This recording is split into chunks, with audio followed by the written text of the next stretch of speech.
ਗਲਾਈਕੋਲਿਸਿਸ।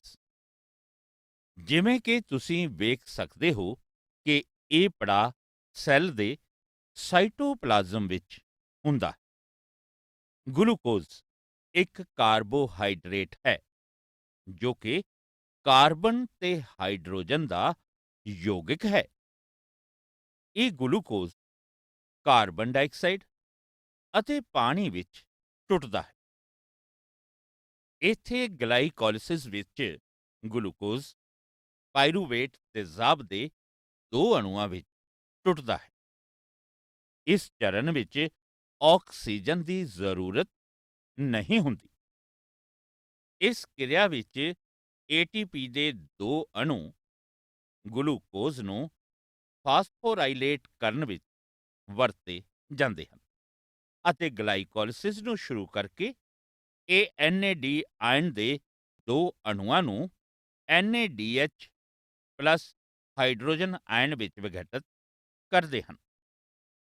ATP ਯੌਗਿਕ ਸੈੱਲਾਂ ਦੁਆਰਾ ਸਾਰੇ ਕਾਰਜਾਂ ਲਈ ਵਰਤਿਆ ਜਾਂਦਾ ਹੈ, ਜਿਵੇਂ ਨਵੇਂ ਸੈੱਲਾਂ ਦੇ ਨਿਰਮਾਣ, ਯੌਗਿਕਾਂ ਦੀ ਸੈੱਲਾਂ ਅਤੇ ਪੂਰੇ ਸਰੀਰ ਵਿੱਚ ਗਤੀ ਅਤੇ ਵਿਕਾਸ ਆਦਿ ਲਈ। ਅਗਲਾ ਪੜਾਅ ਕ੍ਰੈਬਸ ਚੱਕਰ ਹੈ। ਕ੍ਰੈਬਸ ਚੱਕਰ ਇਹ ਮਾਈਟੋਕੌਂਡਰੀਆ ਵਿੱਚ ਹੁੰਦਾ ਹੈ।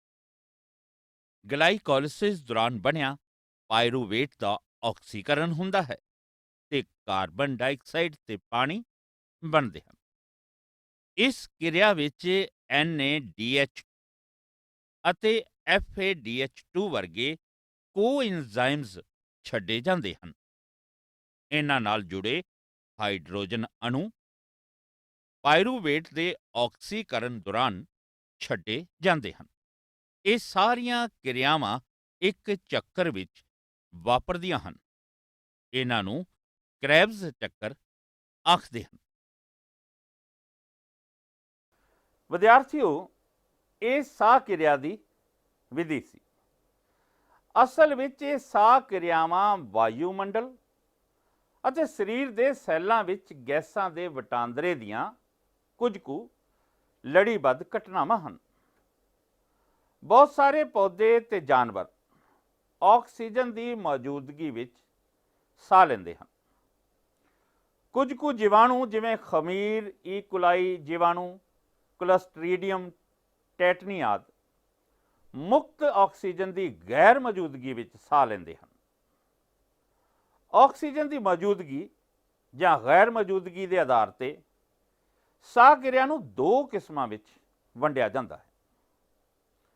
ਹੁਣ ਅਸੀਂ ਸਾਹ ਕਿਰਿਆ ਦੀਆਂ ਕਿਸਮਾਂ ਬਾਰੇ ਪੜ੍ਹਾਂਗੇ।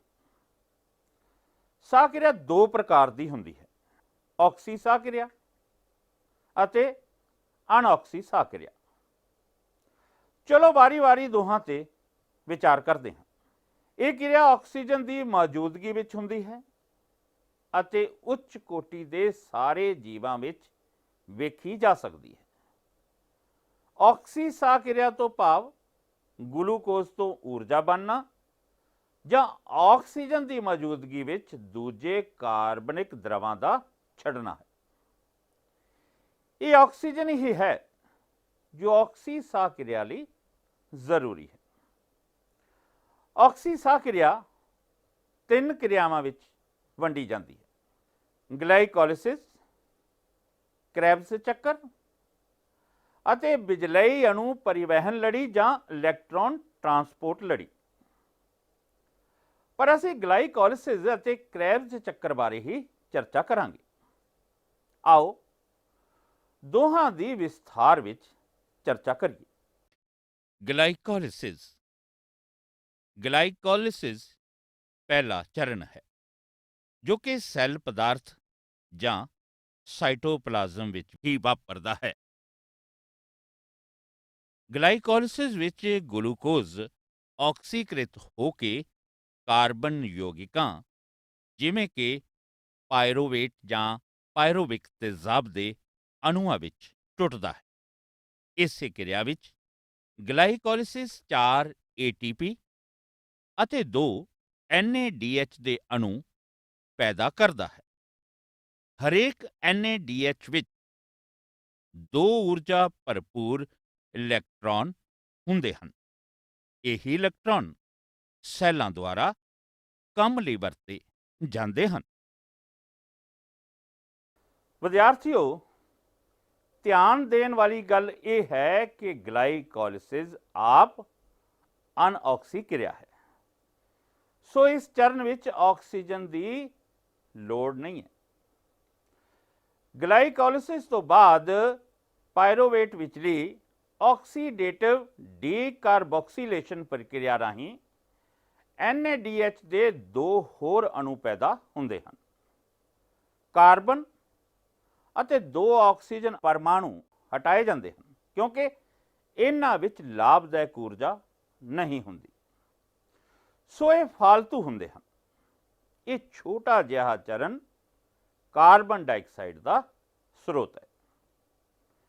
ਗਲਾਈਕੋਲਿਸਿਸ ਤੋਂ ਬਾਅਦ ਅਸੀਂ ਵੇਖਾਂਗੇ ਕਿ ਇਸ ਪਾਇਰੋਵੇਟ ਦਾ ਕੀ ਹੁੰਦਾ ਹੈ। ਹੁਣ ਅਸੀਂ ਦੂਜੇ ਪੜਾਅ, ਜਿਸ ਨੂੰ ਕ੍ਰੈਬਸ ਚੱਕਰ ਕਹਿੰਦੇ ਹਨ, ਬਾਰੇ ਪੜਾਂਗੇ।